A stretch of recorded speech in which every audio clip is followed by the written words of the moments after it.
Hi, welcome to Danny Talk. Hannah and I Grace interview faculty members and student leaders to explore different majors and disciplines, making networking less intimidating.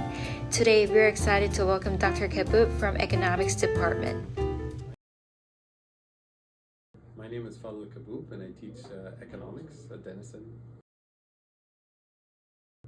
So I was always interested in social and economic problems, and when you look at developing countries in particular, at the end of the day, all the major social, political problems can be traced back to economic issues. I was always interested in, economic issues related to unemployment, poverty, underdevelopment, and how it affects different, social issues. So at the end of the day, I settled on economics as a field of study. So something that actually I learned eventually when I started teaching in a liberal arts context, I realized that a lot of the lessons and challenges I was dealing with intellectually as a student have to do with two sets of issues. One is problem identification, and the second one is problem solving. The challenge is that most education, including my own education, tends to focus a lot on problem solving, which is we train you to use a toolbox, you learn how to use the tools, we give you a problem, including like a problem set on an exam, and you know how to solve the problem because you have the toolbox and you've been trained on the toolbox. But in reality, most of the serious problems that we deal with, it requires actually knowing what the problem is. So problem identification means you go below the surface, ask the why question, and try to identify the root causes of that problem.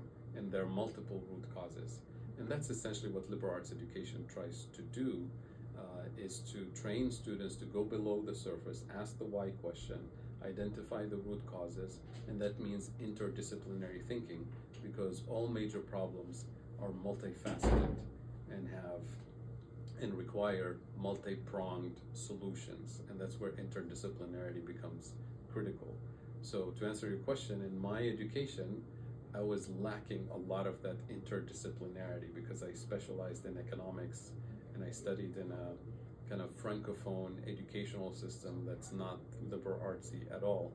But all the challenges that I was trying to, unpack required that interdisciplinary thinking, which I was fortunate to get when I went to grad school. And of course, now I live and breathe the liberal arts interdisciplinary thinking as a teacher and as a scholar. I expect students to come in with curiosity, with an open mind and an open heart and willingness to learn.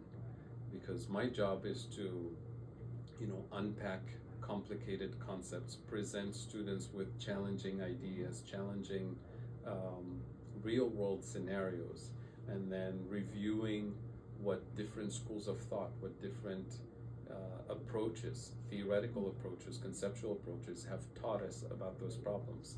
So if you come in with a mindset that is willing to absorb and explore and explore that curiosity, and that's how you maximize the learning, and that's where you open space for creativity, because I expect students also to take from what we learn from the classroom and then take it with them beyond Denison, and that's where their own thinking, their own opinions, their own worldview, and their own creativity comes in to help us address major social, economic, ecological problems.